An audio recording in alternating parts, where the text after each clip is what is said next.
Happy Tuesday, everybody. Let me remind you a little bit about what we did yesterday when we learned about the Declaration of Independence, a very important document by which the American colonies declared themselves to be independent of Great Britain. What did the British think of that? They don't think much of it. Certainly, the British King, George III, would think the Americans are not independent. They're not going to be independent. They never will be independent unless the Americans win the Revolutionary War. Well, we'll get to that by the end of the week. It's right now the Americans are saying, look, we're independent of Great Britain. These are the reasons why we are fighting the war. This is the outcome when we win. We are going to be free and independent states. All political connection between them and Great Britain is dissolved. Dissolved like when you pour sugar into some hot tea and you can taste of the sugar, but you can't ever get it back. It's completely dissolved. And that's what the Americans intend to do by winning the American Revolution. But there's no real reason to think we're going to win it. It starts out okay in the New England colonies. We're able to force the British out of Boston. Well, but we can't keep them from coming back. They're going to invade New York at Long Island. They're going to chase the American army the whole way across New Jersey into Pennsylvania. It's really, really embarrassing. So embarrassing, in fact, there's starting to be people whispering about firing George Washington, who seems like he's losing about everything.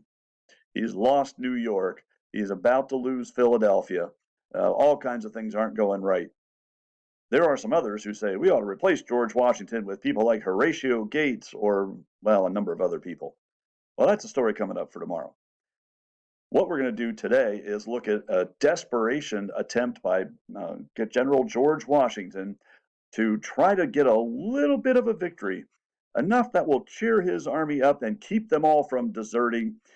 We've talked about this a little bit before, but the Americans are going to cross the Delaware River in a very dramatic event. They're going to launch a surprise attack on Trenton, New Jersey. Well, that's what you're going to see in a video today. You'll see some of that action. And what you'll do is, as you're watching, I'd like you to be noticing, well, the action, of course, but also notice the type of clothing the soldiers on each side are wearing. Notice what kind of technology they have, what kind of transportation they're using. You want to look at all those culture elements so you can write about that after you have seen the crossing video. You're also going to watch a short ed puzzle about Hessians. Who are these people we are attacking? The Hessians are not British. Why are we attacking people who aren't British? Well, the British government is so wealthy that they can hire other people to do their fighting for them. Mercenaries, sometimes we call these people. And so the Hessians, who are mercenaries, are from a part of Germany. They're being paid to fight for the British. Good news about those mercenaries is they are cold-blooded killers. They're the kind of people who will rip your heart out and show it to you before you die. Americans aren't like that, and we are really, really scared of Hessians. They frighten us. So George Washington's plan is to launch an attack on them and try to win a surprise victory.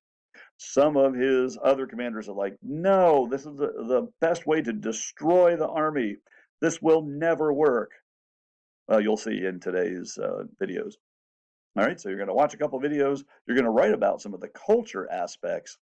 And then on Wednesday, we'll finish up the war in the Middle Colonies. Keep in mind when you do these writings, the discussions or the LEQs, this is how you are receiving your grade. In distance learning, you're not really doing multiple choice tests and things like that, which we can't really monitor who's being honest and who isn't. So all your writings that you do each day are what make up your grade. So you want to be sure you're using them well and doing them well.